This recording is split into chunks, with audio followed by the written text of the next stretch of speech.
I'm really happy to be here and that I have a occasion to moderate the fourth session of the International Research Conference, the Periodicals and Changing Societies, organized by the University of Vilnius.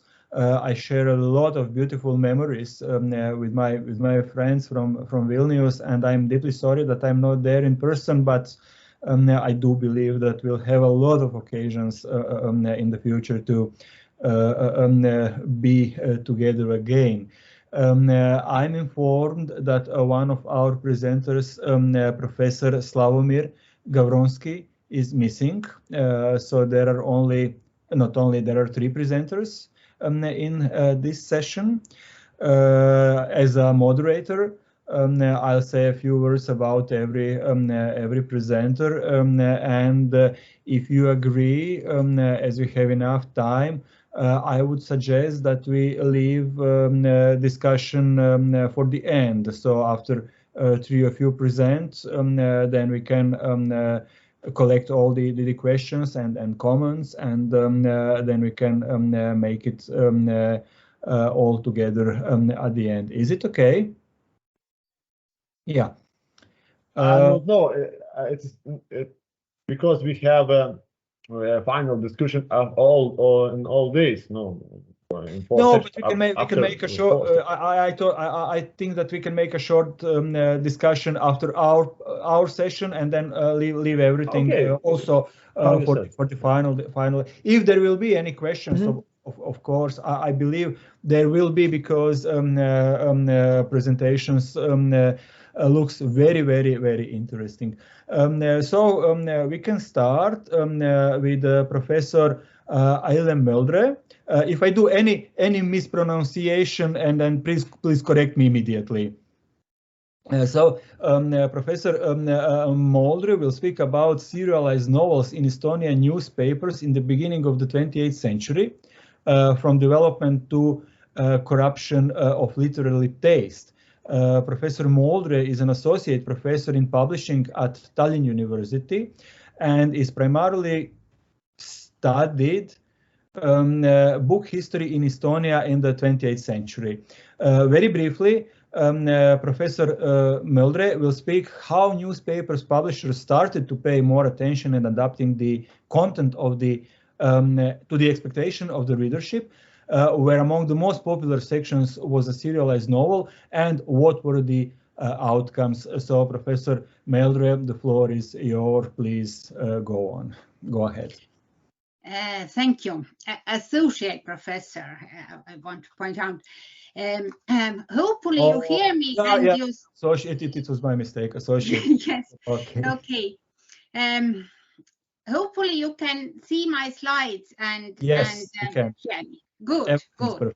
So, good afternoon to everybody.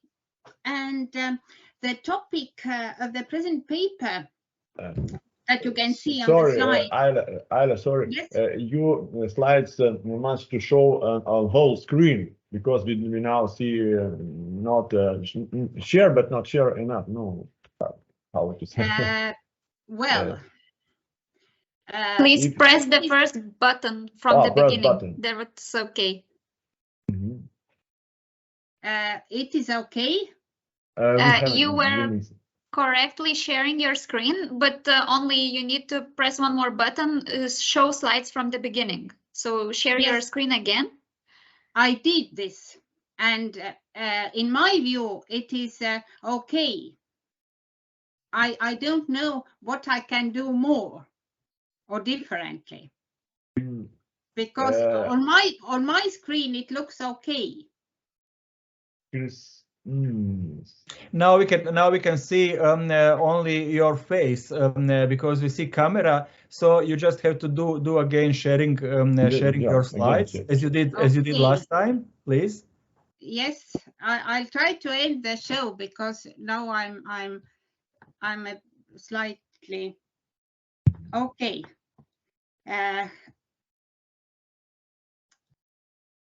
So I'll try again. Please take your time. Just So sometimes it's quite difficult to struggle with. So what do you see now? Yeah, we can follow in this way. Okay. We can follow in this way. Okay. Okay. Let's proceed like that. It's better than nothing. Okay. Yeah. Yes. Yeah. Okay. So the topic of the present paper stems from my participation in the ongoing research project of the Tallinn University on the history of Estonian fiction translations, many of which have been published in periodicals.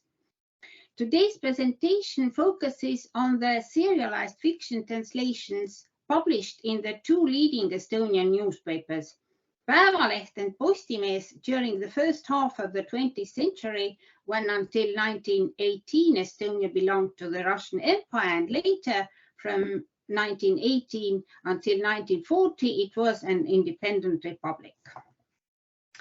The number of Estonian language periodicals started to increase at the end of the 19th century, and from 1899 till 1907, the number grew from 24 to 112. The mass market emerged during the first Russian Revolution in 1905 due to political, not commercial factors, as it became possible to more or less freely establish new periodicals for the first time. This quickly led to the competition between them. As companies with larger capital stock had an advantage in the competitive struggle, the publishing companies were established instead of individual publishers issuing multiple newspapers and magazines. The first of them was the Tallinn Estonian Publishing Company, that became the largest periodical publisher active until 1940. The company bought the newspaper Päevaleht, or daily newspaper in English, established in 1905, and turned it into the leading daily paper in the northern part of Estonia, offering balanced and objective information, maintaining a consistently democratic stand in political issues, claiming to be neutral, not affiliated to any party. The long-time editor-in-chief of the paper was Georg Eduard Luiga, a journalist, writer, and notable public figure who contributed to the development of Päevaleht to the most popular daily newspaper in the Republic of Estonia. Päevaleht achieved a significant print run ranging from 8,000 copies in 1910 up to 50,000 copies in the end of the 1930s, many times more than the average. The other newspaper under study, Postimees or Postman, had been established in 1886 in Tartu on the basis of the former newspaper Pärnu Postimees, whose history in its turn goes back to the first Estonian language newspaper that was published consistently since 1857. Since 1911, it was published by the publishing company with the same name, Postimees, the largest periodical publisher in southern Estonia. The editor-in-chief of the newspaper Postimees was Jaan Tõnisson, an outstanding figure in Estonian history, a statesman and a politician. The newspaper was the organ of the political parties established and led by him, starting with the Estonian Progressive National Democratic Party, the very first political party in Estonia, established in 1905, a moderate liberal party in its character. So at that time, a newspaper that had traditionally been like a teacher whose task had been to share knowledge and opinions had become a propagator of certain ideas. Still, both newspapers argued to be aimed at wide readership, not at a certain strata that was inevitable for commercial success and attraction of advertisers. By the 1910s, 1920s, newspapers had become an everyday commodity. They were relatively cheap and affordable.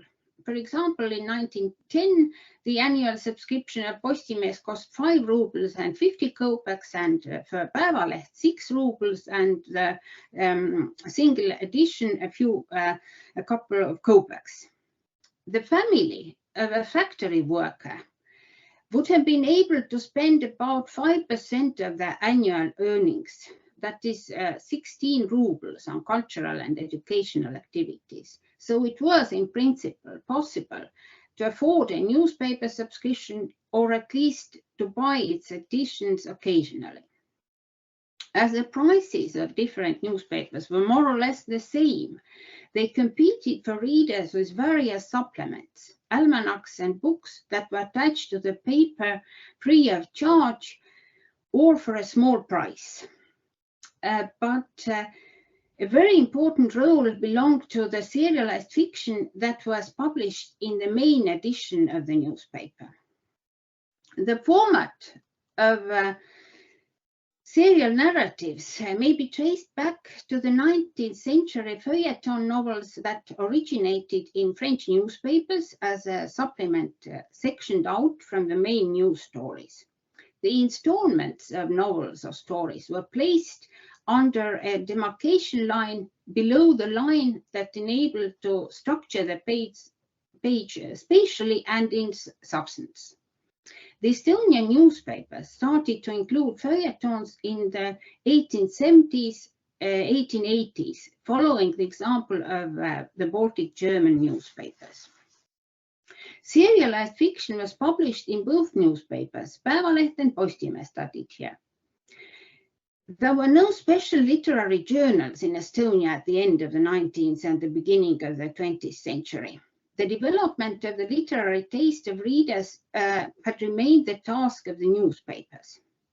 The editor-in-chief of Postimees, Jaan Tõnisson, explicitly spoke about the role of newspapers in promoting fiction reading that needs to be done seriously and vividly, as he put it. The ideological basis of the cultural program of Postimees was to educate people, to promote national self-consciousness as well as moral values. And fiction published in the newspaper was supposed to broaden the horizon and improve the character of readers. In addition to the fulfillment of the cultural mission of newspapers, feuilleton also contributed to the commercial success. The serialized novels or stories were useful for the papers in many ways. Readers would buy the paper to read the new installment every day. They were instrumental for enhancing customer loyalty and increasing profitability. Publisher could use the type setup many times in the newspaper as well as for issuing the same text as a book. This kind of practice was common, for example, in Päevaleht in 1911-1914. Serialized fiction was very popular among readers. The novels cut out of newspapers and bound together were the core of the personal libraries of many families, especially in the countryside and farms at the end of the 19th and the beginning of the 20th century. People were literate and interest in reading was widespread, but books were not available everywhere or were relatively expensive. The latter, the high cost of books, was a factor limiting book distribution, especially in the Republic of Estonia in the 1920s, 1930s. According to memoirs, newspaper readers were very dissatisfied when a sequel was omitted from the newspaper. For example, when it happened in Päevaleht due to lack of space during the 1930s, numerous readers threatened to cancel their subscriptions. Readers also strongly preferred novels or longer stories to short stories throughout the whole study period. Voldemar Mettos, a journalist and theatre critic who worked both in Postimees and Päevaleht in the 1930s, has recalled that it could sometimes happen that after the publication of one novel, it was not possible to immediately start another, and a short story was published to fill the gap. Since the second installment, no matter how good short story was, the number of copies sold fell up to 500 per day, quote by Metos. It might have been possible to deceive the readers for a couple of days when they did not notice that it was only a short story. But the absence of the word novel aroused suspicion in many men and women. It turned out that for many newspaper readers, the novel was the most important reading material. It was possible to hear the news from acquaintances or from the radio, but everybody wanted to read the sequel themselves. The serialized fiction published in newspapers consisted mainly of translations. And the statistical analysis of the selection of novels and stories that were published in Päevaleht and Postimees that I present in today's presentation focuses on the diversity of source literatures as well as its composition by literary genres, the topics discussed in contemporary media.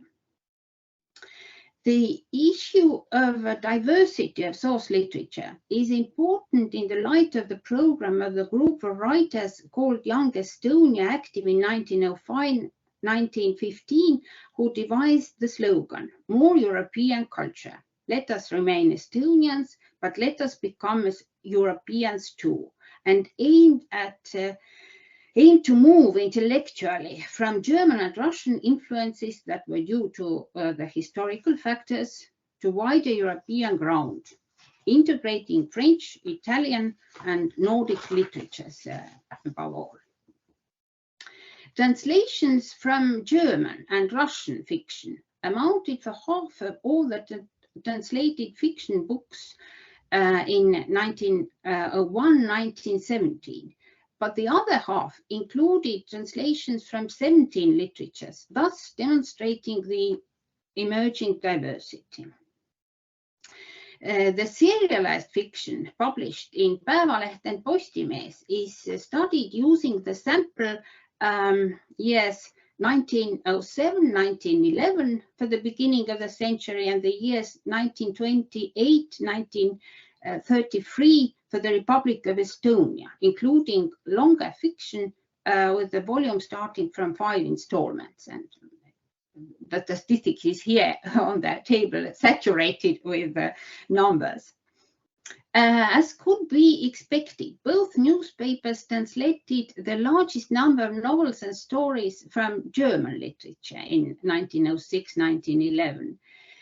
But there are some differences. Päevaleht is strongly oriented on German literature, but publishes also a notable number of titles from French, English, and American literatures, as well as some works from Nordic and Eastern European literatures.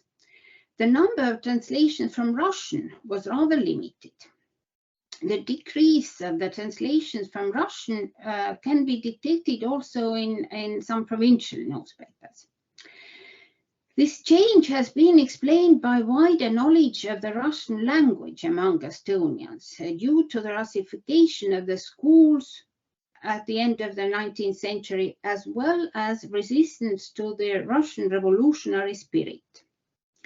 Postimees, in its turn, published more translations from Russian, although it had expressed anti-Russian views in the editorials during the revolution of 1905.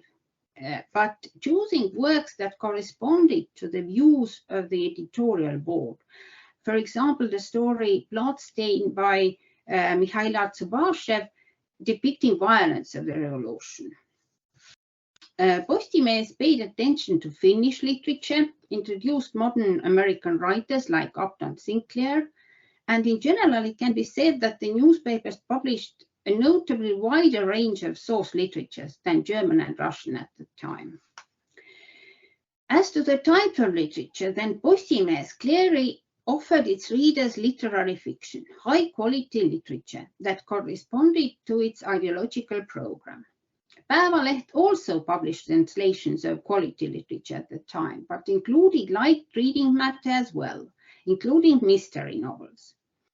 It was then that several newspapers started to publish mystery novels that had earlier been a very rare occasion. The discussion about German and Russian cultural dominance continued during the years of independence, although since the end of the 1920s, more fiction books were translated from Anglo-American literature than from German, that followed on the second place in the hierarchy of source literatures, and Russian occupying the fourth place after translations from French. A look at the translations published in Päevaleht and Postimees in 1928-1933 also illustrates that change. Especially Päevaleht issued numerous translations of English literature. Still, the German authors had not become totally marginal in either newspapers, unlike Russian writers, whose translations were rare. In general, the selection of source literatures had become more varied by the inclusion of many literatures, Italian, Romanian, Canadian, to name a few, not published in the papers at the beginning of the century. At the same time, the selection of works for translation had turned to entertainment, especially in Päevaleht, where the majority of translated titles can be identified as light reading, primarily mystery and adventure stories, and to a lesser extent romance. This was similar to the general trend, as research on provincial newspapers has demonstrated a large proportion of crime and adventure novels, as well as that of romance novels in serialized fiction. Postimees had started to publish mystery stories as well, about a half of the translations, but continued to issue also high-quality literary fiction. Thus, the choices of the two newspapers differed. Postimees, headed by Jaan Tõnisson, still remained true to its program of cultural development, although balancing it with light reading. In the beginning of the 1930s, Estonian literary and educational circles launched a fierce campaign against the translation of the so-called low-quality literature, mystery stories above all. The analysis of fiction book translations from English demonstrated that 62% of them represented light reading, Edgar Wallace and Arthur Conan Doyle being the most popular authors. Criticism paid special attention to newspapers, accusing them in degrading the literary taste of readers and limiting the publishing possibilities of Estonian writers. The renowned Estonian writer Johannes Semper argued that the quality fiction published in periodicals in the beginning of the century had been replaced with Anglo-Saxon weed, an argument that was not entirely groundless, as we have seen. The editor-in-chief of Päevaleht, Georg Eduard Luiga, was one of the few intellectuals who defended this kind of reading matter. I quote, "Why should a person search entertainment in a pub or cafe or play cards? Why can't one read entertaining literature? Everybody must be free in one's choice. There's time to read Dostoevsky and there's time to read Conan Doyle." Luiga personally selected works for translation for Päevaleht and favored light reading, light novels that could attract readers. The campaign against translated light fiction peaked with a plan to tax translations published as books and serialized in newspapers in 1935. In addition, it was stipulated that 50% of the fiction published in periodicals must come from Estonian authors.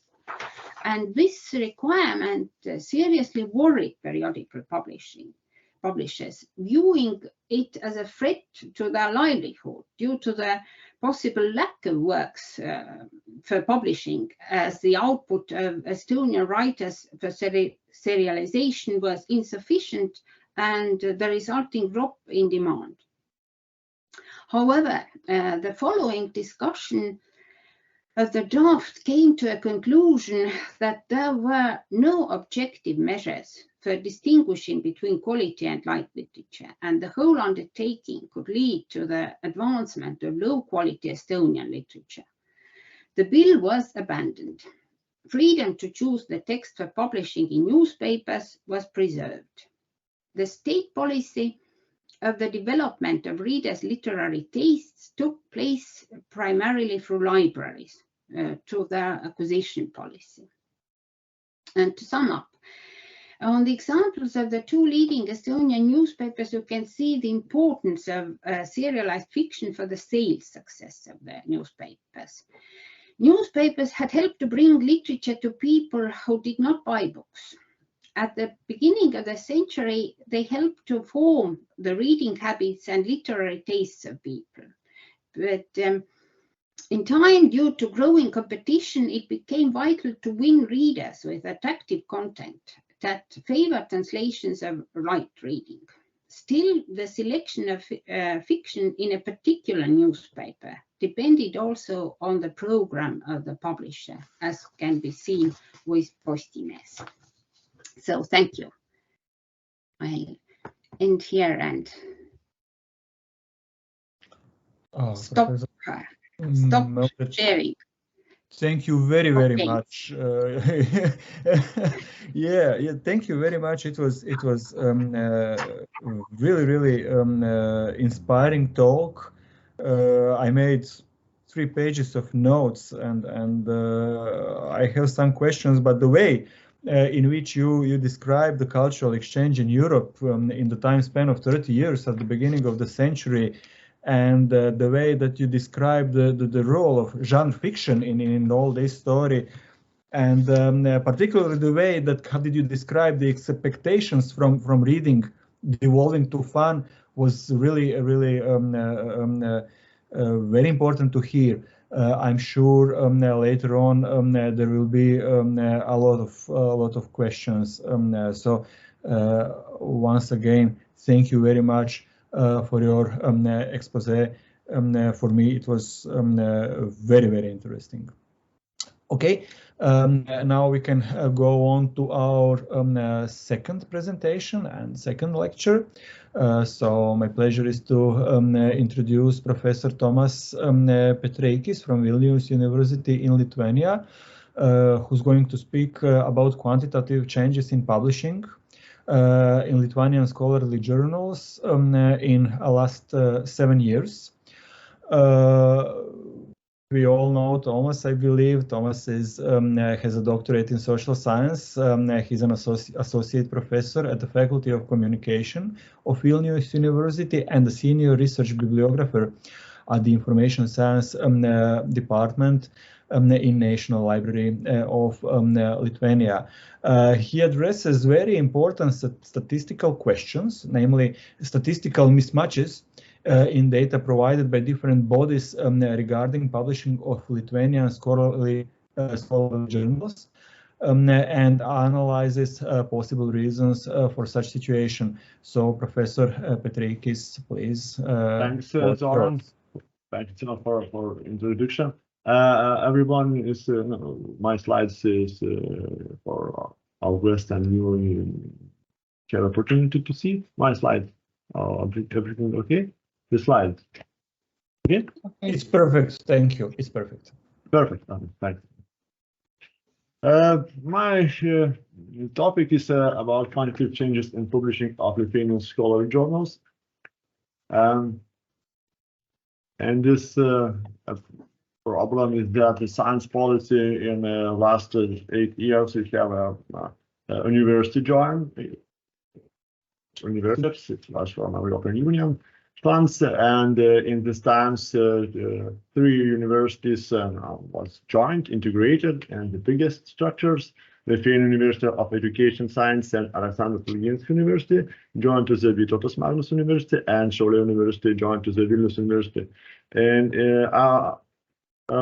all of these universities, which was integrated in biggest universities, was own publishing strategy, as own journals, and students and scientists structures, and this was one of the problem why scientific journals condition is to read that was not a big interest to publish more journals, because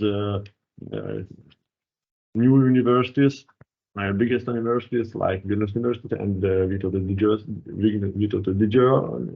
Magnus University have this own view of scientific journals which they have got from the integrated universities.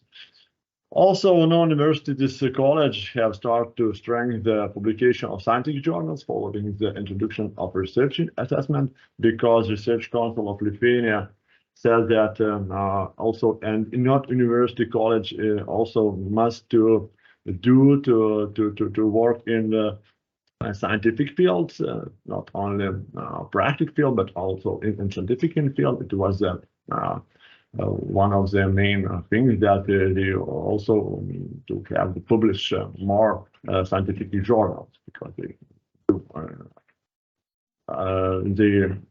the science, the publications somewhere to publish, and they have own journals and publish their own journals.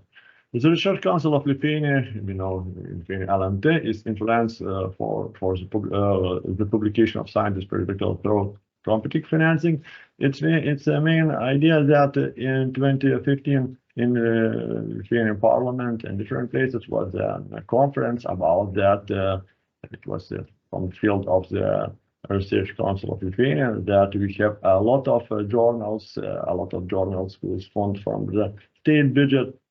And it was the main idea. It was that it's not very good for the Lithuanian science ecosystem, and it was a main idea that we much less journals than in this time we have. As the initiative of the Research Council of Lithuania, the requirement for scientific articles are becoming stricter. This automatically determines the publishing strength of scientist journals. That main idea that in this point, international journals which referred in Scopus and different bases is was Lithuanian Research Council think that this publication, international publication, is much better than national publication, and articles is also better than publicated in international journals. And it was one of the main ideas that if a national journal can't to put step in a Scopus was databases, if can't, its article is not very enough too good, and scientists also choose where is to publish in best international journals, not in national publishing. Have a crisis, not a crisis, but less motivation to publish only national journal. But we have another field problem, that cheap publication of electronic scientific journals and encourage their emergence, because we have commercial publishing, not state but commercial, private publishers who are actively involved in this process. They work with East Europe, Asia, Western Europe, and different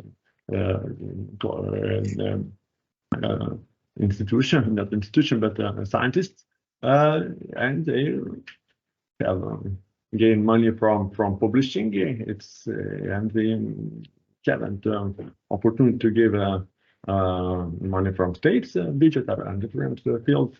They work like commercial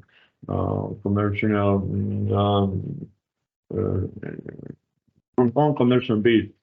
Part of commercial publishers are not oriented toward Lithuanian scientists at all, because Lithuanian scientists publish in different journals, and it's not a big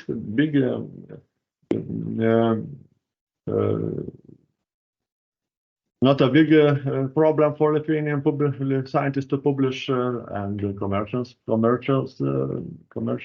publishers who publish only the electronic publication, electronic journals, scientific journals. They work with different auditoria from Eastern Europe and Asia. Cheap electronic publishing does not cause major problem for publishing scientific institutions to publish scientific journals, because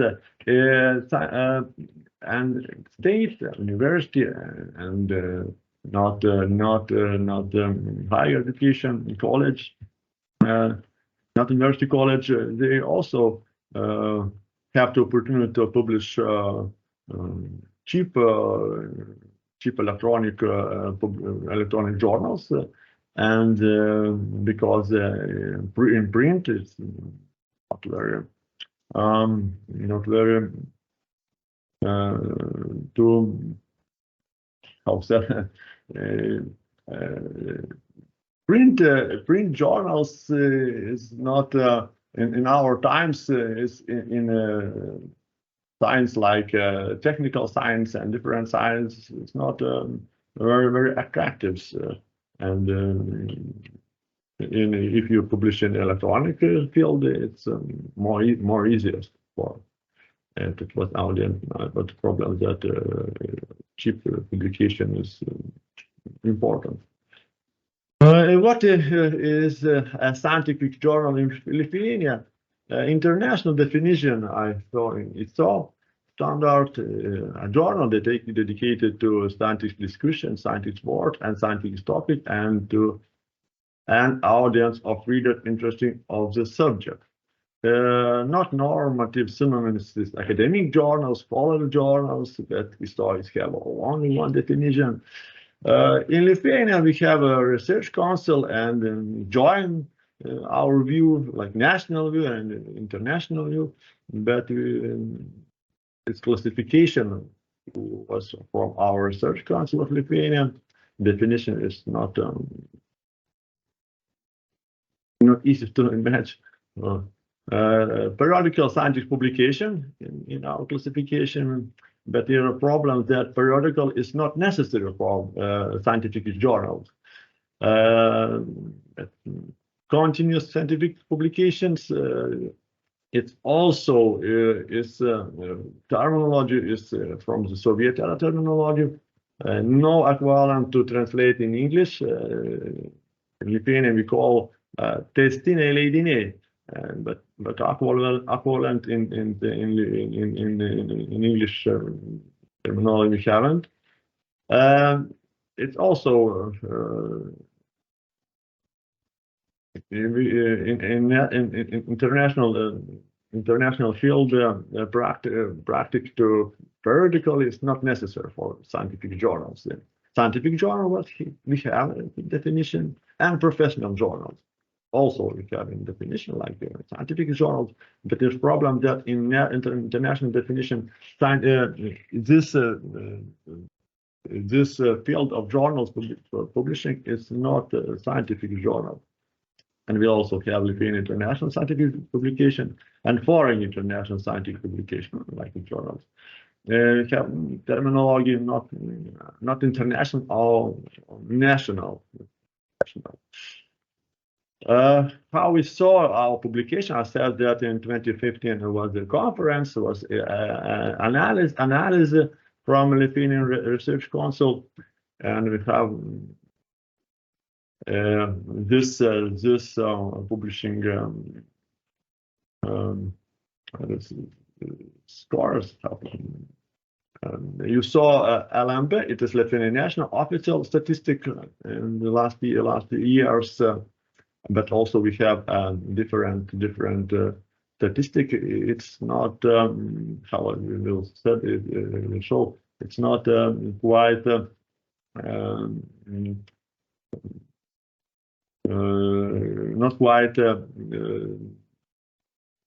official, but it's not quite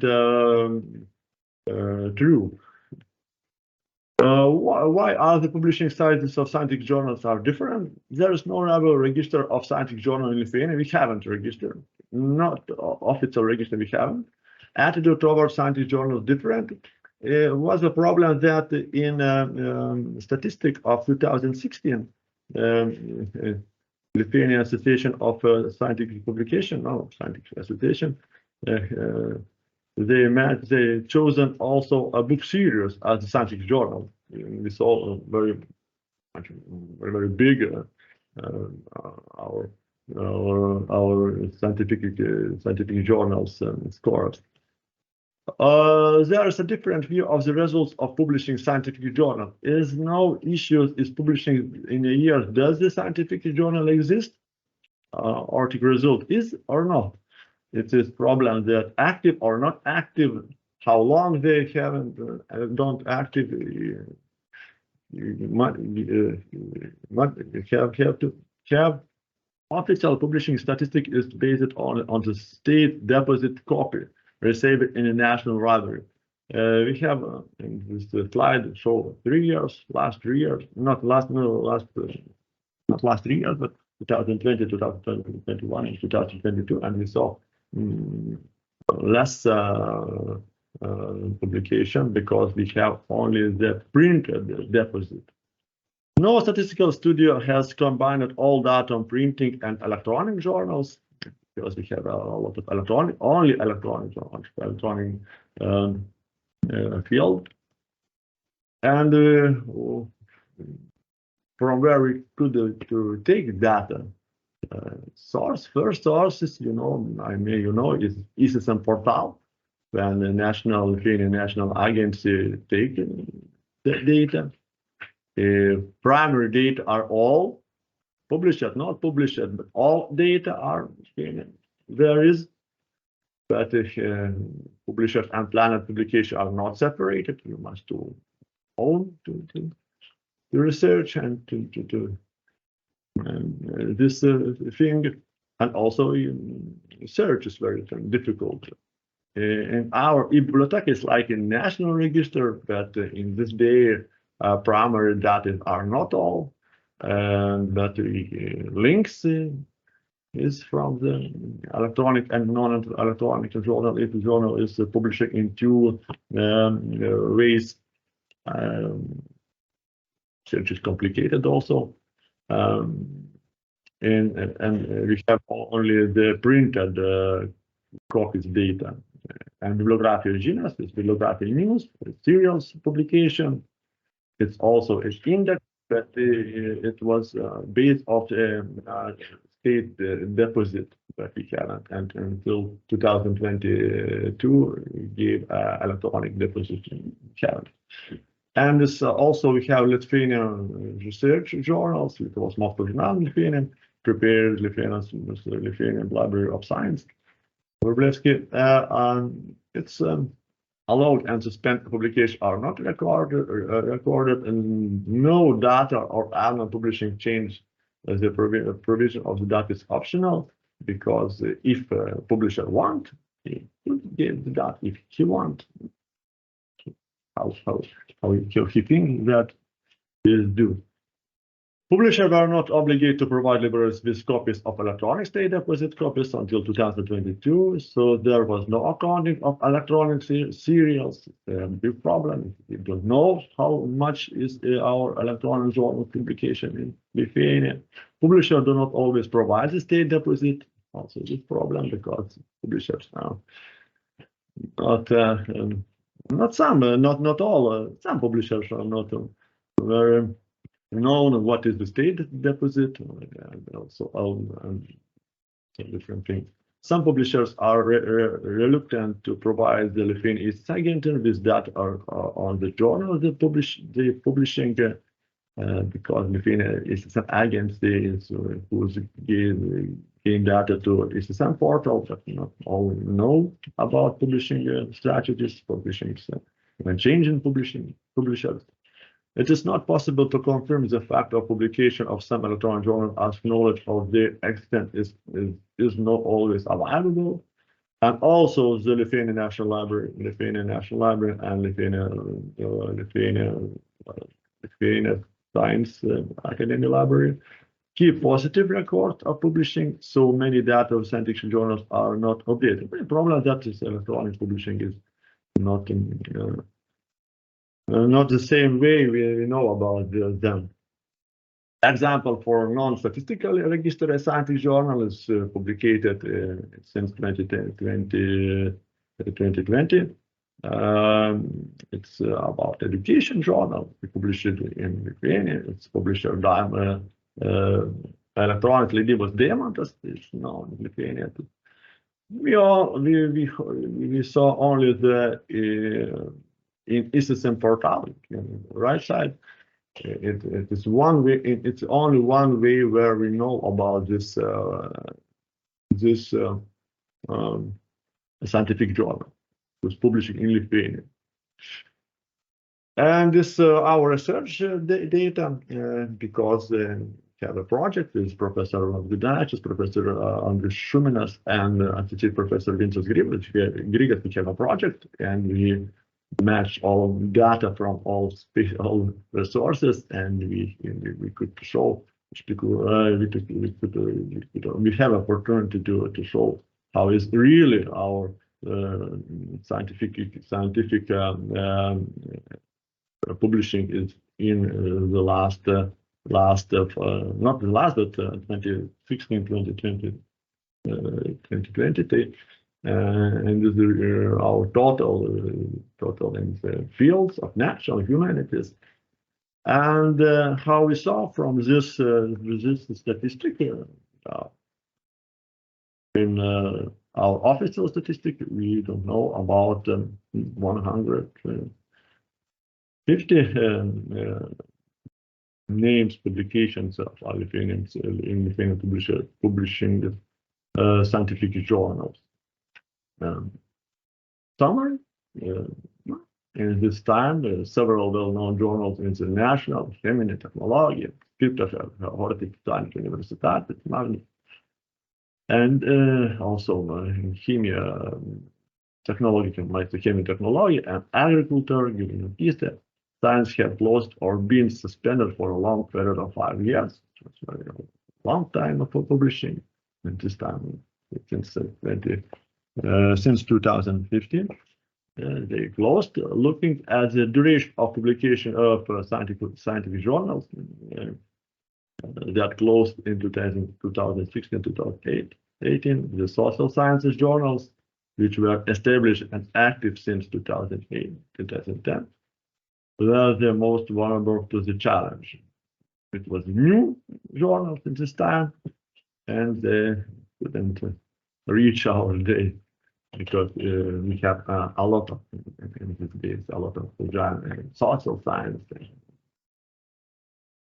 And that was my presentation.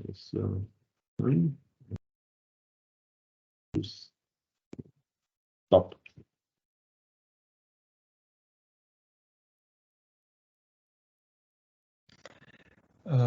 Tomas, many thanks for your presentation.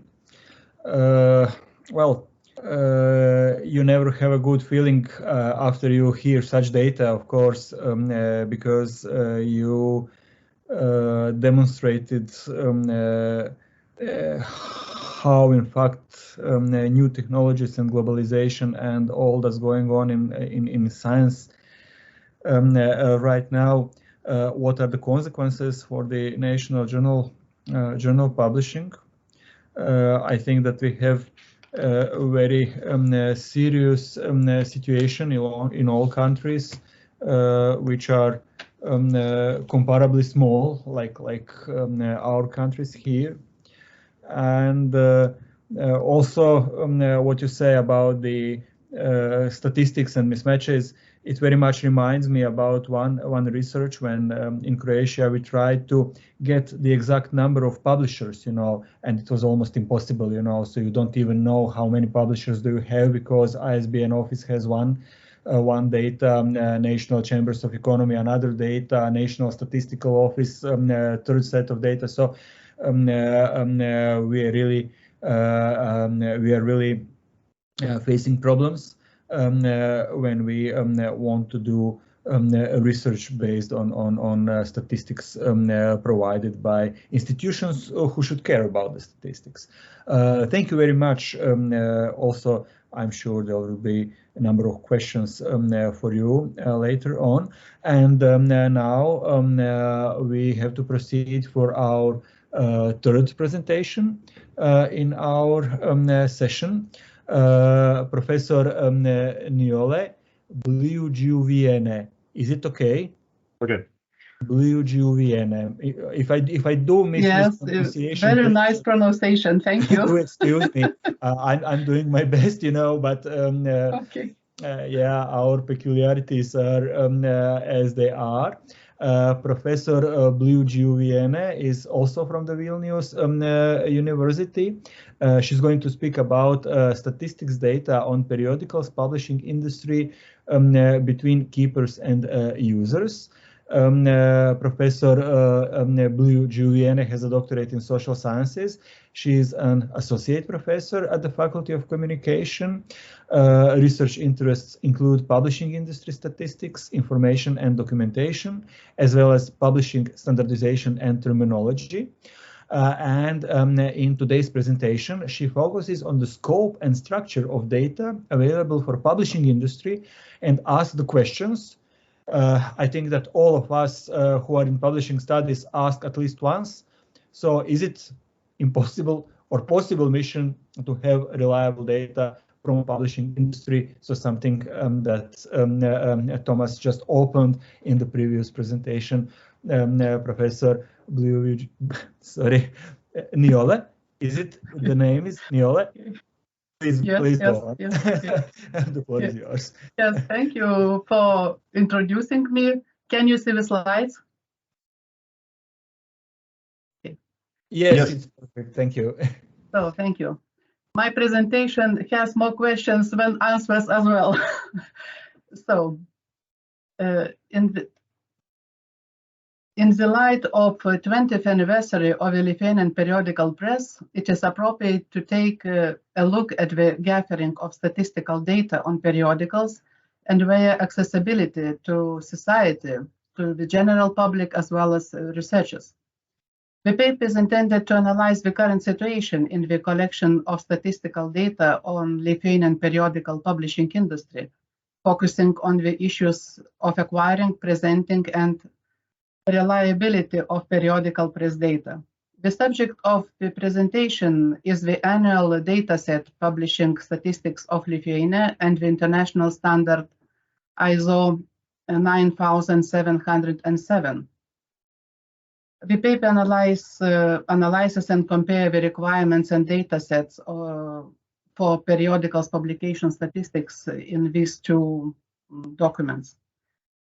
The integration of publishing statistics data into official statistics database and the possibility of using them as open data will also be reviewed. Why it is important to have reliable and comparable periodical statistics, how it be integrated with other publishing data sources. In general, publishing statistics are an important indicator of intellectual, cultural, and economic life of a country and are used not only for research purposes, but also for representational reasons. The statistics are often used by the government authorities and are mentioned at local and international book fairs, business meetings, occasional speeches, and research projects.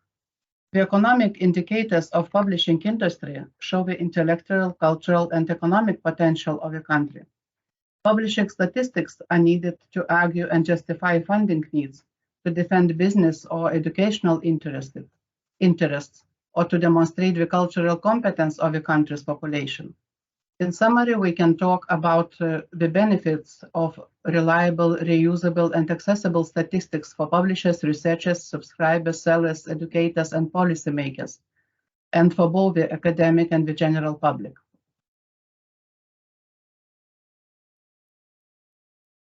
The publishing statistics of Lithuania is published annually. First of all, it should be stressed that this publication is in PDF format, which makes it inconvenient to analyze the data in a wider range of dimensions than those presented in the publication. As well as The static format of the data presentation makes it difficult to compare with relevant data from previous or future years. Another important aspect is that only printed newspapers, magazines, and journals are included in the annual data sets. On the positive side, the data from the publications are available on the official statistics portal. Let's take a brief look at the periodicals publishing data available in the annual Lithuanian publishing statistics, which is publicly available online. As mentioned above, the statistics includes only printed serials, newspapers and magazines and journals, where quantitative indicators as number of titles and annual print run are presented by the language of the text, publication frequency, and publishers.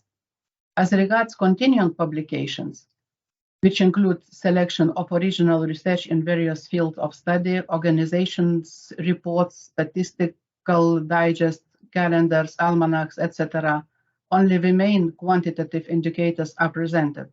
Number of titles and annual print run in 1,000 copies. There are no presentation by the language or publication frequency or by publishers. Serials are divided into 4 categories: magazines and journals, newspapers, audio magazines, and continuing publications. There are remarks how scholarly serials, journals, and continuing publications were included into statistics. We can also find how many titles of serials and continuing publications are published by each of the periodical publishers included in the statistics. Also, we can find a list of the titles of the periodicals publishers included in the statistics. The charts and tables show the number of titles and annual print run of magazines and journals, as well as newspapers, from 1919 to the reporting year. Such data allow a quick insights in the year-by-year changes in periodical publishing. Each statistical yearbook lists the top 10 names of the publishers who have published the most journal and journal titles, publishers with the highest production in the reporting year. The target groups of journals and magazines are mentioned in the annual publishing statistics as well. We can see a visual representation of the total number of titles and annual print run in absolute numbers and percentages. 2 target groups of journals and magazines are distinguished: journals and magazines aimed at the general public, and journals and magazines aimed at specific readership, in terms of number of titles and annual print run. We find remark on which publications are aimed to the general public and which are aimed to the specific readership. So, at the general public, these are illustrated periodicals, lifestyle, popular science, political, cultural, practical advice, as well as publications for children and young people. Research and professional periodicals, as well as special periodicals for institutions or organizations aimed at specific readership. The next set of statistics is magazines, journals, and newspapers by language, where a number of titles, number of issues, annual print run are reported. Periodicals by language are then divided by frequency. There are different periods for magazines and for newspapers. We can also find summary statistics on the spread of newspapers publishing by Lithuanian county. This chart is called Newspapers by Place on Publication.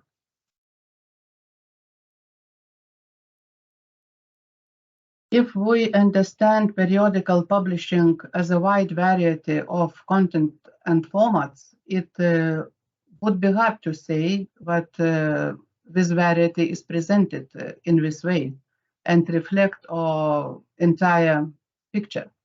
For instance, we do not know which publishers include in the statistics published newspaper and which magazines or scholarly journals. We do not know which of the publishers reported in the statistics are commercial publishers, which are state-owned publishers, which are engaged in publishing as their main activity or which are only auxiliary, who is the publisher of one or another magazine or newspaper title or journal title. From the data provided, we cannot know the circulation of an individual issue and the annual circulation of each serial. One of the most important features of the statistical yearbook is that only printed publications and audio journals for which the deposit copy is received by the statistical authority are included. The digital transformation has also affected serial publishing, but digital publishing data is not being collected or processed in any way. There are no statistical data on digital publishing of newspapers or magazines according to any criteria, and hence such data are not institutionally collected and publicly published or made available. There is known that the first digital periodical in Lithuania has launched in 1998. So there was a significant gap in the collection and recording of statistics of electronic periodicals. As an example, here are statistics from different sources for one type of periodical, scholarly journal publishing. These are the figures from the annual publishing statistic of Lithuania and the Lithuanian Association of Scholarly Periodicals Statistical Research for 2020.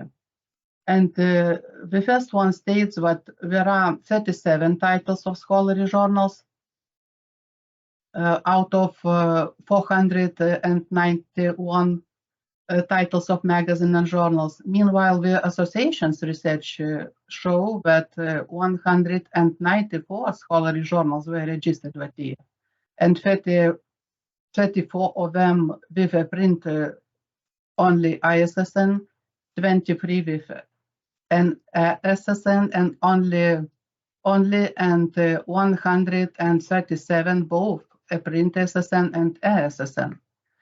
The figures in the example show that different sources on the data set and use of different methodologies can lead to quite variable results.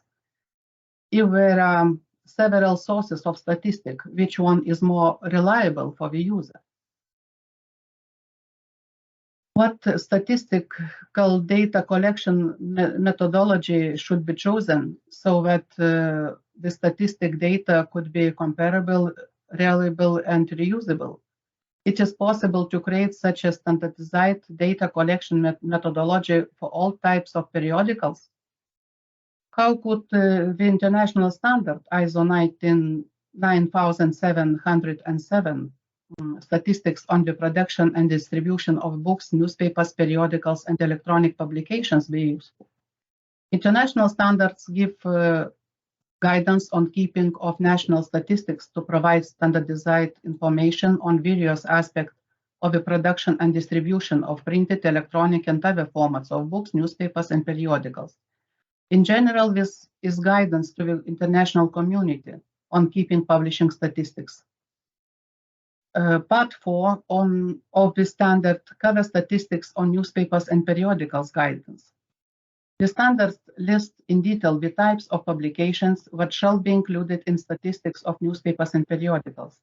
In the standards, there are several principles of data collection shall be applied when reporting statistics of newspapers and periodicals. As well, definitions of types of periodicals are presented. Based on these principles and definitions, some categories of newspapers and periodicals should be or should not be considered as a single statistical unit. It also specifies the data to be provided for statistics on the production of newspapers and periodicals. Principles of data collections and presentation of statistical data on periodicals distribution also have place in the standard. So concluding remarks. In general, we can find statistics data on the Lithuanian newspapers and periodicals, total number of newspaper titles, total number of newspaper copies produced, total number of periodical titles, and total number of periodical copies produced. However, we do not have statistical data on electronic periodicals, as well as there are no statistics on distribution or statistics on the circulation of separate newspapers and periodicals. In Lithuanian publishing statistics, there are statistics relating to language produced in a single language, but lack data of bilingual or multilingual editions. Comparing the annual statistics with standard, the frequency periods of newspapers and periodicals are different. There is also no data on the number of titles and type of periodicals launched or discontinued in report year. Data is very important for researchers too. The annual national statistical publication provided only in PDF format is not the most convenient option for those interested in analyzing periodicals data. The statistical authority does not currently offer other data presentation formats that correspond to the open data format or other user-friendly form. Also, Lithuanian publishing statistics are not available online for open data users in the open data portal. The main statistical data are the number of titles per year and the annual circulation of newspapers and periodicals. This statistical data can also be found on the official statistics portal. Some data we can find partly in the National Bibliography publication, but in most cases, very often the researchers themselves have to collect data from different sources, compare them, and it takes up endless time. It would be valuable to have more detailed statistics, not only on periodicals, but also on all publishing output. The statistical authority should regularly analyze trends in publishing, improving methodology for collecting the statistics, and reflect on the needs on the target users group. And closer cooperation with researchers and stakeholders and those who are interested in and use statistics data on publishing production in order to have comprehensive and reliable statistics also prepared. So thank you for your attention.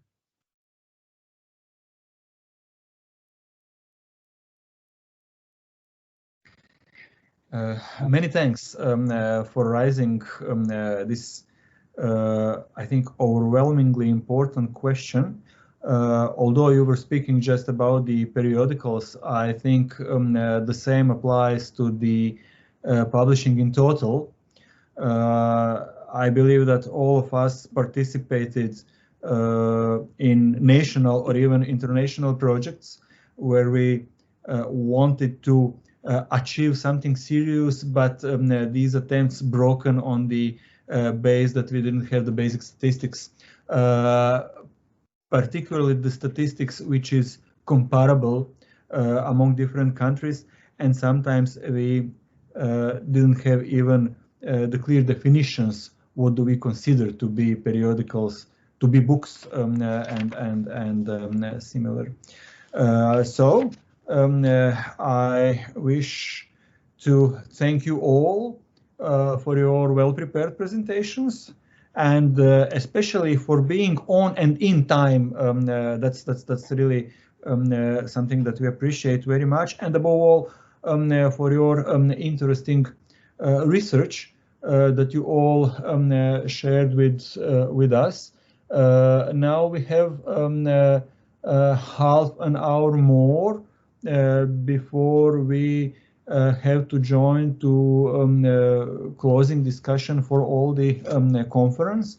So if from the audience, I see there is 15 of us in this session.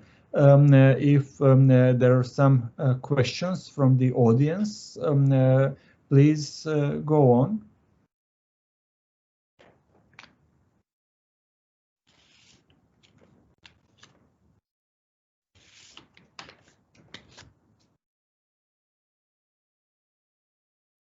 May I just ask if there is no other questions?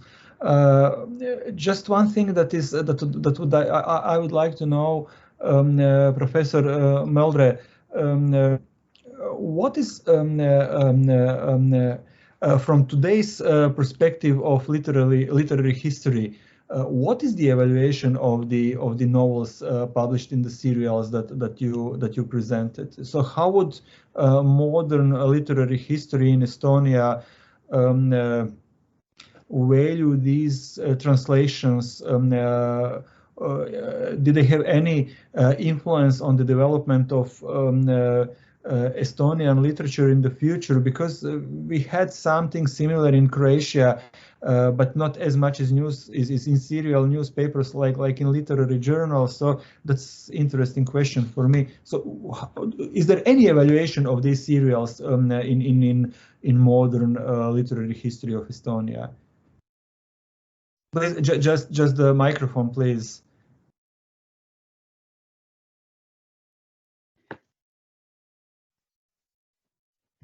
So it seems it's working now. Yes. Well, in 1940, when the Soviet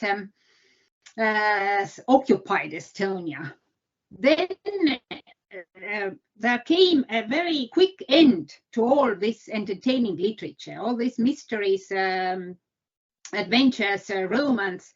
They were all banned from the from publishing. You couldn't publish such kind of like literature. Yeah. Yes, and the prior publications were closed in special departments of the library, so there was nothing entertaining. Of course, some Soviet writers wrote these crime stories as well, but in a controlled atmosphere, as we can say. But then, when the new independence came in 1991, then there was first the reprints of these older publications were published en masse, and then of course the translations of new ones. So the popularity of these crime novels, of these mysteries and thrillers, is great and lasting. But of course the intellectuals and the literary history and does not deal with it, of course. Yeah, okay. They are popular for the readers. Yeah. Publishers publish it, readers read it, but this is not an object of literary criticism or literary studies. That's exactly what I thought, because there's a very similar situation here. What is for fun is for fun, and what are the classics should be. Many thanks for your answer. There is a question from Professor Petreikis.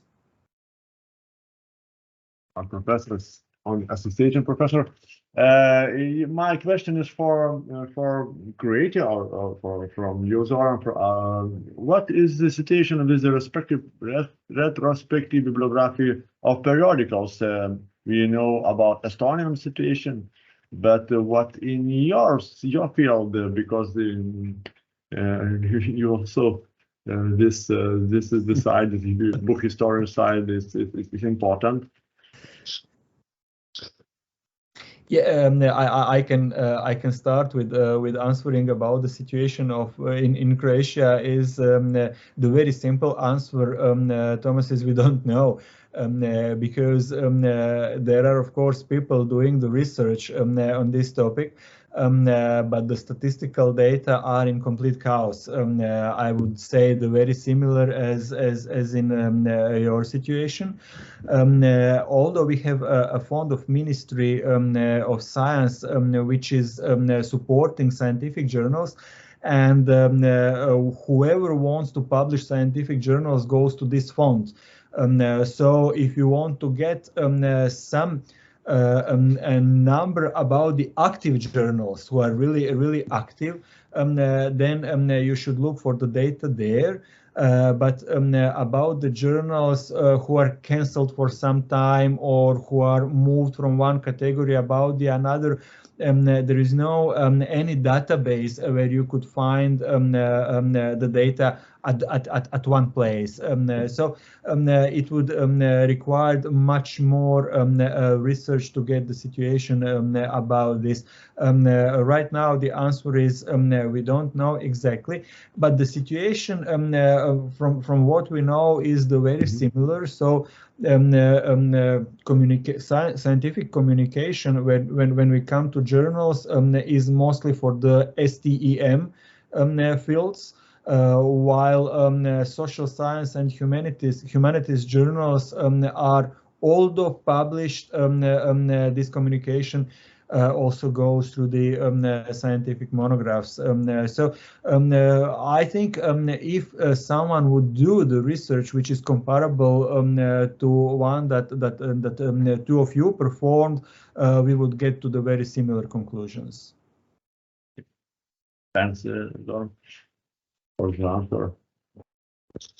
Our retrospective situation is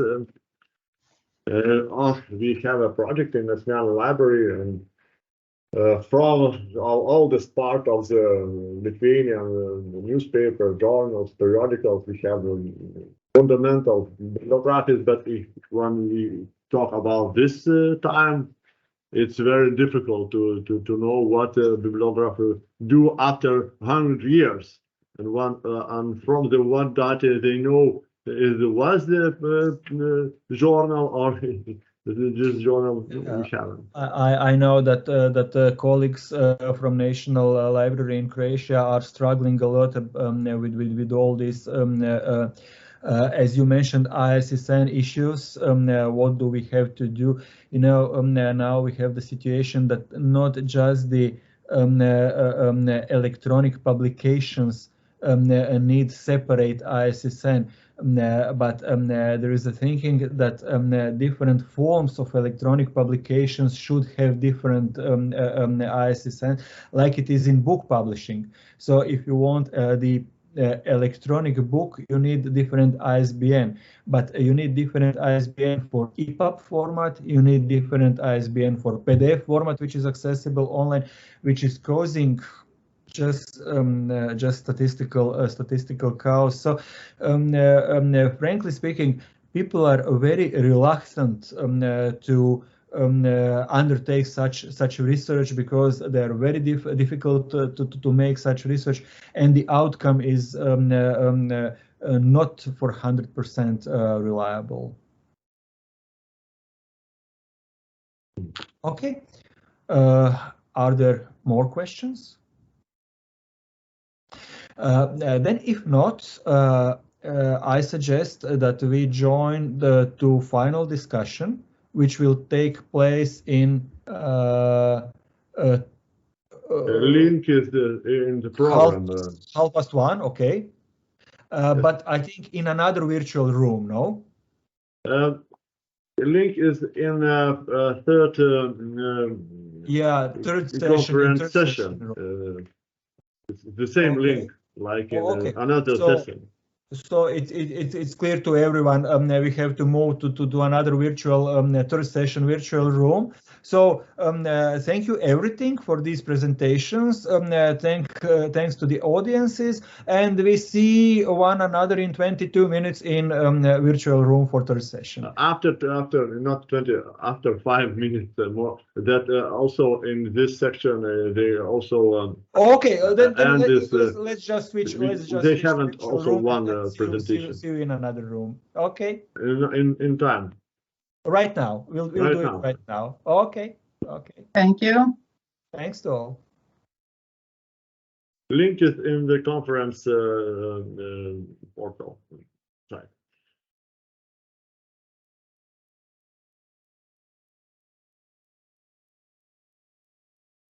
Okay, and I think that we have a time to join us to join this discussion field from the third section. There was discussion about statistic problems. In this main discussion, we will talk about this day's 4 sections. And I need to ask one question. because we talk about historian situation, nowadays situation, and one is the question is maybe the discussion: what is the future of periodical in small European nations? Organization are different. We are from small nations, all of us, and what is the perspective? How you think? How you look in historical situation, in our day situation? Because who wants to answer our discussion? To start about this question, maybe one of the question in this discussion can be.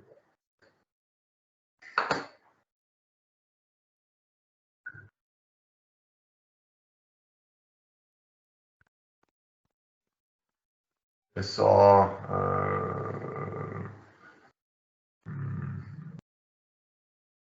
Jüri, it was from topic about historical field, was how in Estonia you saw the future of Estonian publishing periodicals. Please. Well, how do I see? First of all, for Estonian researchers, it is, as was also meant by Fausta Kepaliene, to publish scientific articles. It is need for attestation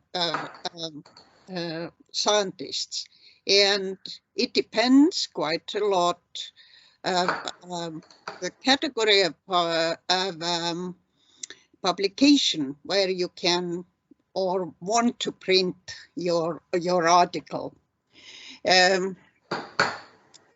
But I think the publication possibilities are not bad at all. It depends a lot of scientists where and how they want to publish. Perhaps Aile is of another point of view, I don't know.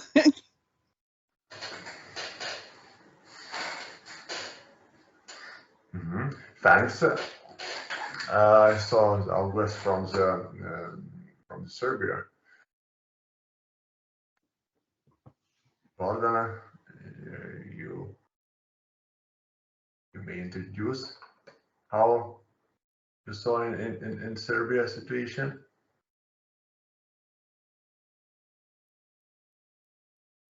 We don't know a lot of Lithuania, Estonia, the Baltic states. Know a lot of the more than.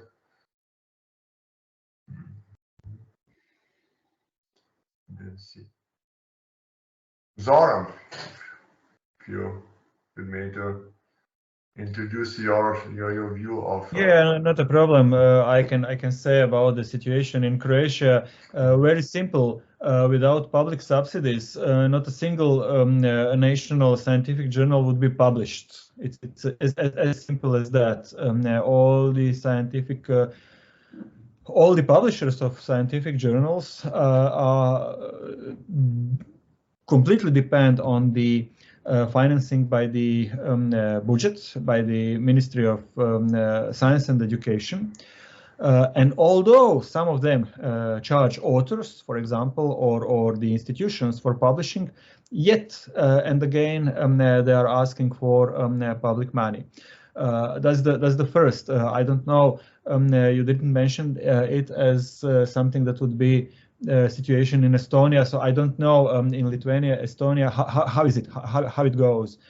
The second situation is the very same as you said. Scientists are choosing journals which are in quartilas. So if you publish in Croatia, we have a system of tenures. For example, if you want to be a university professor in the field of I don't know what field, in the information sciences, you need certain number of points. If you publish an article or co-publish, there can be 3 authors in a journal which is in first or second quartile in VOS or Scopus, you get 2 points. Like in Eurovision songs, you get 2 points, But if you publish the book, so in the field of social sciences, you get 2,25 points. So one co-published article in first quartile or second quartile is as heavy, let's use this expression, as complete book, So of course people are very practical, and they are choosing the journals which are indexed in VOS, in Scopus, which are in first and second quartile, and these are two main points which I would like to really point out when speaking. So the first one, that the national journals are all subsidized, and the second one, that in choosing the place to publish, scientists are looking for their own benefits to get tenure. Okay. But Zoran, what is the perspective? Your question was about the future of scientific journals, and I think that in the future it will be even. It's just informed guess. Of course, we are scientists; we are not fortune tellers. But informed guess would be that it will be even more emphasized in the future because people will get more and more practical. Why do I think so? Because in our university jobs, we are doing more and more administrative job in Croatia, for example. So you have less time for the research and for publishing. And when you do the research, you'll be very, very careful where you are going to publish your research. Thanks a lot. Thanks, Zoran. Maybe I have more ideas. Zoran, I am very happy to hear you and have a very practical question. Great to see you. Yeah, yes. How many points you will get if you publish an article in Knygotera? Because understanding in information sciences, it's third quartile, but in the literature it's second quartile. Yes. So in information sciences, I get 1 point. Okay. And in literature and so it's philology, they would get 2 points. So it's second quartile in philology, the best possible. Okay, so it's very crazy situation because now last year all of us who published articles in Knygotera, we get 8,25 points. So the meaning of a point in every country, European country, publishing the article in the same journal is very different. So it's such a situation. Yes. Okay. But we have again more for monographs. Monographs is a different accounting system. Well, in Estonia, Knygotera is in the first category. That is the best. Nice to hear. Yes. Yeah. Okay. Thanks to being refereed in Scopus. That is the decisive moment. Yeah, that's the reason. That's the reason when they get in Scopus. Also in Croatia, they are counting the first category, but it depends about quartilas in Croatia. Yes. If they are in first 2 quartilas, then you get 2 points for Knygotera. But if you are in the third quartila, like in because it's different regarding the fields of science. In information science, it's third quartile, so you get only 1 point for the very same research. But that's yes. Well, that's different. We don't have any points. We have to have a certain number of articles in a certain category. and so on. That was the situation in Croatia before we accepted the new law about the science and university institutions. Then we accepted this point system, which was already used in technical sciences. Now in Croatia, everything is just about points and about the formal rules. You know, there is also one thing that you should be a member of organization or program committee of some international conference, but it's not to list your name in the on the website of the conference. When I was getting my last tenure, then I had to write to Aushra, please give me the written confirmation. Oh, yes, remember. You remember that? So everything is very, very formalized, and I would say very, very awful, because it's all about the quantity, not about the quality of the research. But that's the way it is. What can we do? Okay. If somebody wants to confirmation, we could write if national regulation is for the conference members. We talk about Nijolė, and remember that in conference opening I said that we have opportunity to publish articles from this conference if you write to us to gain.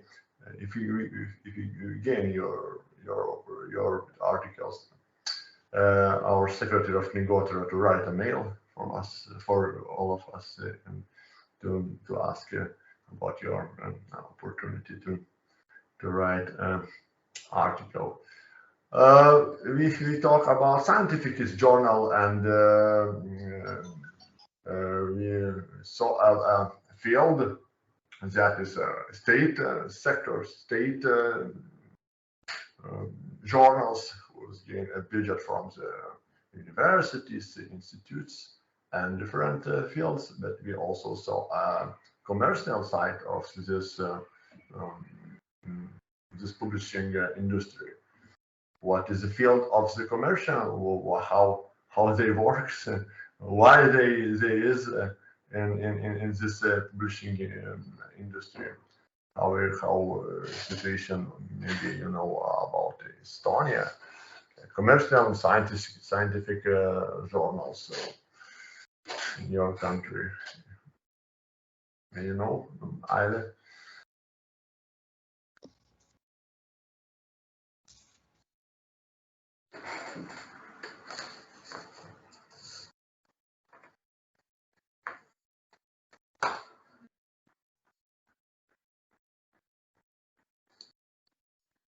We don't hear you, dear Aile.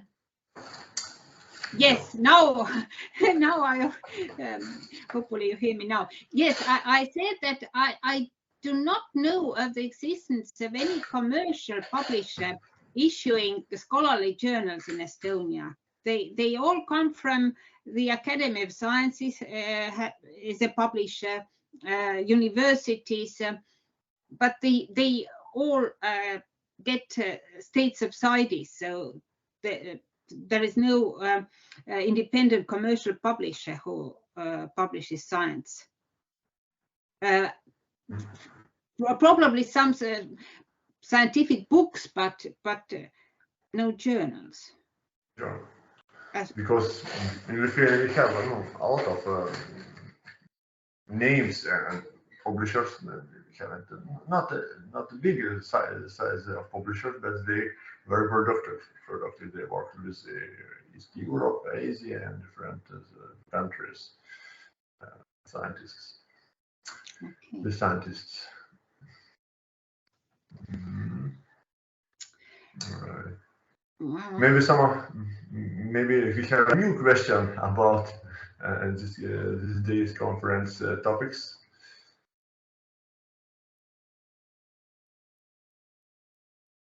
Maybe I would like to tell colleagues about our third section.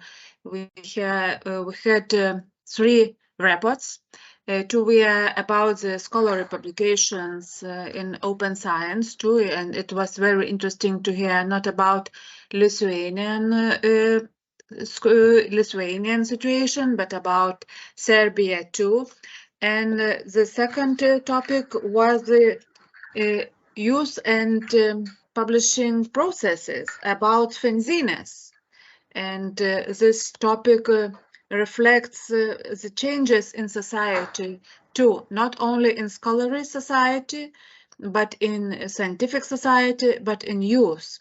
And we agreed that these fanzines, the not printed publications, are very similar to the situation between the Second World War. So society is changing, ideas, maybe content is changing, but the possibility to reflect them is the same, and it stays in periodicals. So maybe it's some kind of future, not in kind of material. It's maybe digital or printed, but in possibility and in the form of how to express all your ideas. And when you see it's like periodical, maybe it's a good news.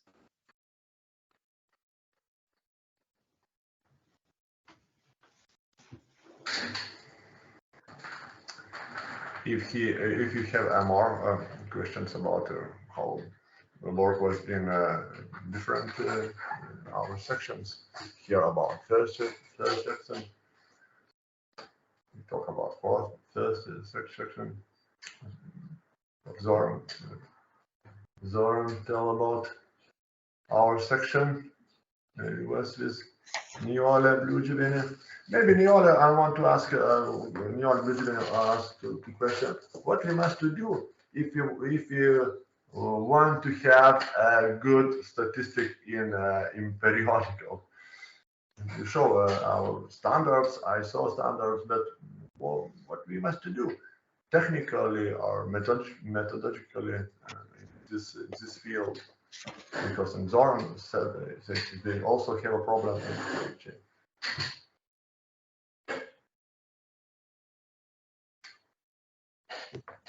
Just the microphone, please.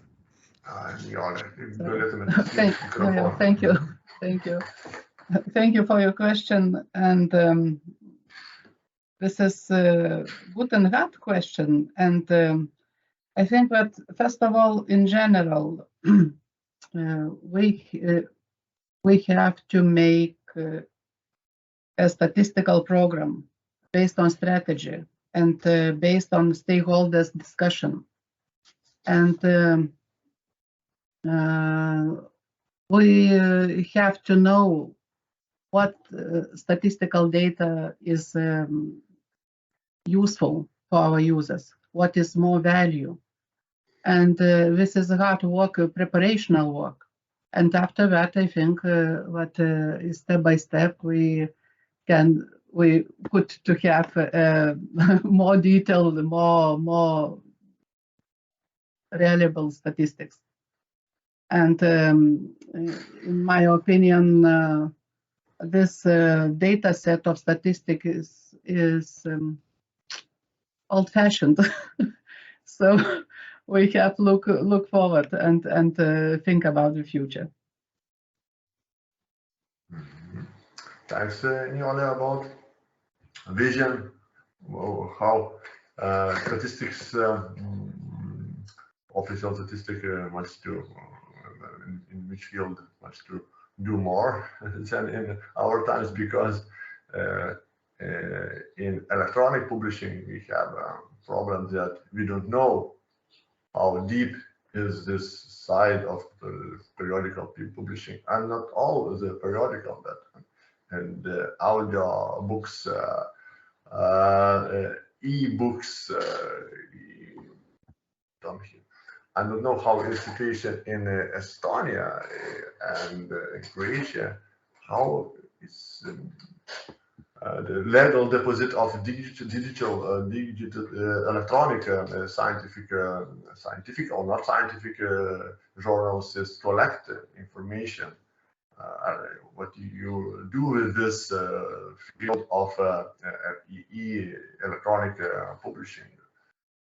How deposit libraries work with this publishing materials, publishing part, electronic publishing. May Aile could answer. What is in situation in Estonia is about electronic serials, statistic, legal deposit, state deposit situation. You collect or not collect this part of publishing? Well, as far as I know, the legal deposit copy includes electronic publications. And so the Estonian National Library, the Center of Statistics, receives these electronic copies. So they are included in the statistics, and there is statistics involves also the electronic publications. May I ask more one question? And how is open access journals? The library took from the site data, articles, or publishers to give that to National Library? Well, the publishers must present the publications to the library. So, but if the library acquires information that there is a publication and comes upon it, but the publisher has not sent it to them, then they take the initiative and contact the publisher and talk about the necessity to send the electronic publication to them also. So the libraries are also doing the detective work, so to say, to find the publications. But also it works on the other way around. The publishers are interested in providing the material for the library because then they get the bibliographic record and they come to be known by the reading public. The readers can find them. Thanks. Thanks, Aile. And I would continue. By my opinion, we do not base only on the deposit copy. This is one source to statistical data to compile with, but by my opinion, we should find new ways to collect data. We have analyzed trends in publishing, do more cooperation with publishers, because only if we based only on deposit copy, we will be very old-fashioned and outside of this statistical data. Because a lot of publishers is, and they have and sometimes very bad memory, and we must write a lot of letters to talk, and if publisher say no, and what's that, and then who to push that publisher? Library only they collect, not having permission to push, and the data is not very good or statistically is for us is not match some new knowledge, because we not collect all existence information within website. how I showed in how was in my presentation. This problem for publishing is changing, but libraries is all the way collect information.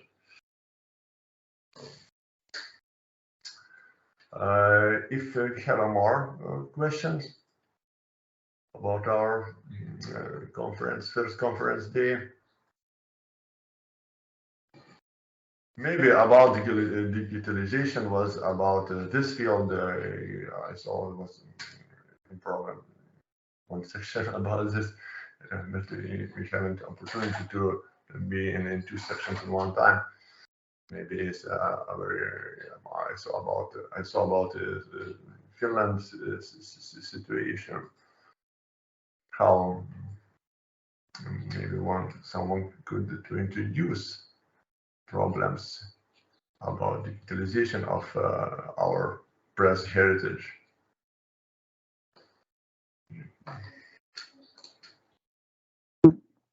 These items were covered in session 2, and we have 2 inspired presentations from Finland, and these presentations brings us to researchers' dreamland, dream space, I should say, because the speakers presented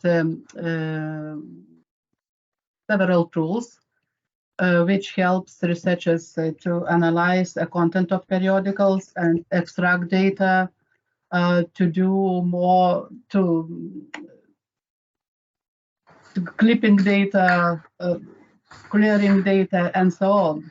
So this is inspired us too. And in our session as well, we have 2 historical presentations, and one of them about the dissemination of scientific periodicals in Lithuania in the first half of the 19th century. And we talk that till now we haven't clear classification of periodicals. This is a problem too, to have in face of statistics is problem too, to have, because we not defined clearly periodicals, type of periodicals. This is for statistics is a bad things too. And the last presentation, another presentation in the historical context was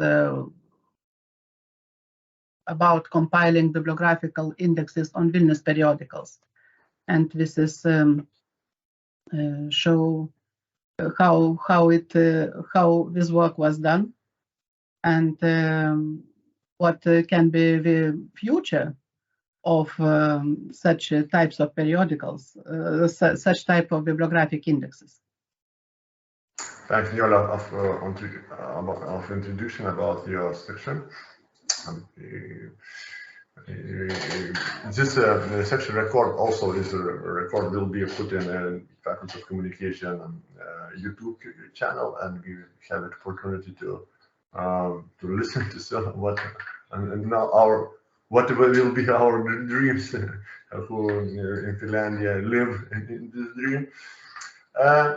If we have if you have questions, we may to discuss a bit. If question is over, we could leave this our final discussion, and we will see in tomorrow, Friday, in the second day of our conference. And this day will be about scientific journals, because leaders of this conference is Crossref and Lithuanian Association of Periodical Press, Scientific Periodical Press. And this section is about practicals and theoreticals thing, which is in this field of scientific journal publication. It will be in Friday. Also, record will be in YouTube channel. If you have an opportunity to listen in Friday, you may to listen in our channel YouTube channel. And I want to thank all our participants and moderators and our guests who was in this conference day, and we will see you tomorrow.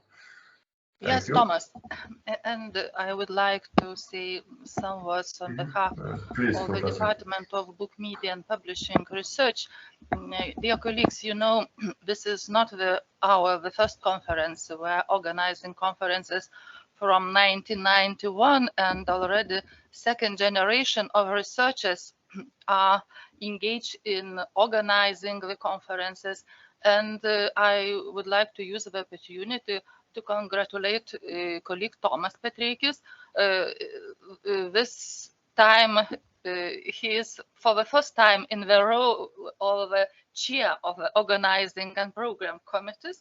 So my congratulations to colleagues and to all of you as speakers, as contributors of papers, as participants of the conference.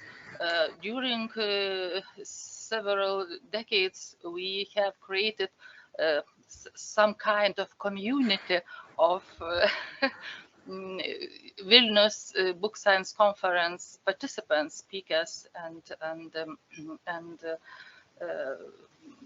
just participants. So thank you very much for this. Your scientific behavior led us to do many things and to dream about and plan future conferences. So thank you very much, and we will see tomorrow, meet tomorrow. So thank you for this great day. Thank you. Thank Professor for this because my first conference I'm chair in this internet conference, online conference. If we have a problem, I apologize for the technical side. This conference this day, if you have a problems, I apologize. But I don't saw a lot of problems we couldn't, which we couldn't speak. No. Everything is okay. Conference is going on, and we have a nice day. Have a nice day until tomorrow, Friday. Thank you. Till tomorrow. See you.